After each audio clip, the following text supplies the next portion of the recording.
नमस्कार साथियों, अक्सर लोग कहते हैं कि पुण्य कमाने चाहिए, हम इस पृथ्वी पर आए हैं तो पुण्य करने आए हैं, पुण्य करते रहो। तो प्रश्न ये उठता है कि पुण्य है क्या। तो साथियों, पुण्य का अर्थ है ऐसी कमाई जिसे आपसे मृत्यु भी ना छीन सके। आइए साथियों, रोज की तरह एक कहानी से समझते हैं। साथियों, एक राजा के राज्य में अच्छे लोगों की संख्या कम और बुरे लोगों की संख्या ज्यादा हो गई। और साथियों, इसका प्रभाव उसके राजसभा में देखने को भी मिलता था। उसके मंत्रियों में भी ऐसा ही होने लगा कि अच्छे लोगों की संख्या कम और बुरे लोगों की संख्या ज्यादा हो गई।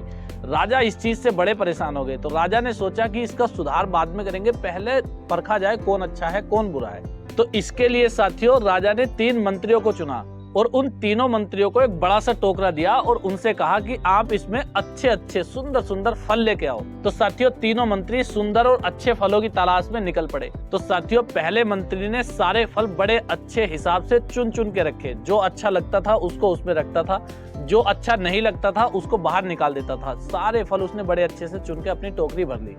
और दूसरे मंत्री ने साथियों थोड़ा जल्दबाजी करके कुछ अच्छे कुछ सड़े सारे फल उसमें ऐसे ही भर लिए, बिना देखे बिना जांचे परखे, बस फल भर लिए और अपनी टोकरी पूरी कर ली। तीसरे मंत्री ने सोचा साथियों कि राजा को कहाँ इतनी फुर्सत है कि वो हमारे फलों की टोकरी देखेंगे। उन्होंने वैसे ही जो भी उनको मिला, पत्ते घास फूस सब चीज अपना टोकरी फुल भर ली। फुल भरने के बाद तीनों अपनी टोकरी को बंद करके सजा के राजा के दरबार में पेश कर दी। तो साथियों, पूरी सभा लगी हुई थी। राजा ने कहा कि सभी अपने अपने फल ले आए। तो मंत्रियों ने कहा कि हाँ जी, सारे फल उपस्थित हैं। राजा ने पूछा सभी अच्छे फल लाए हो? तो तीनों मंत्रियों ने कहा हाँ जी, अच्छे फल लाए हैं। तो राजा ने आदेश दिया कि इन तीनों को अलग अलग कमरों में बंद कर दो और इनकी टोकरी इनके साथ दे दो। 1 महीने तक लगभग ये फल चल जाएंगे। 1 महीने तक ये अपनी टोकरी में से फल खा के गुजारा करेंगे और पानी की व्यवस्था उस कमरे में कर दी जाएगी। बस इतना क्या था, जो पहले वाले मंत्री थे जिन्होंने अच्छे अच्छे फल चुने थे, वो तो सोचने लगे कि हम तो अच्छे फल लाए थे, महाराज के लिए लाए थे, चलो कोई बात नहीं, हम इनसे खा के गुजारा कर लेंगे, फल तो अच्छे हैं, ऐसे फलों को खाने का हमें भी सौभाग्य मिल जाएगा। लेकिन जो दूसरे वाला मंत्री था जिसने कुछ सड़े गले फल भी रख लिए थे जल्दी जल्दी में, वो रोने लगे। उसने कहा महाराज, मेरी टोकरी में तो कुछ सड़े गले फल भी हैं।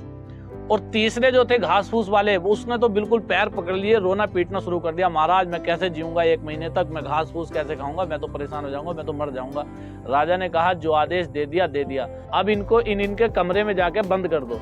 तो साथियों, यही हाल मनुष्य का भी है। भगवान ने हमें समय और सारी सुख सुविधाएं देने के बाद भेजा है और कहा है अपने हिसाब से अच्छे अच्छे कर्मों को इकट्ठा करो और मेरे पास चले आना। ये तो सबको पता है, जिसका जन्म हुआ है उसकी मृत्यु भी होनी है, जहां से आए हैं वहीं जाना भी है। लेकिन फिर भी साथियों, कुछ लोग तो अपने कर्मों को बहुत अच्छे से कर रहे हैं और अपना दायित्व बहुत अच्छे से निभा रहे हैं। और कुछ लोग साथियों ऐसे हैं जो समय पर अच्छा काम कर देते हैं और मौका पड़े पर बुरा काम भी कर देते हैं।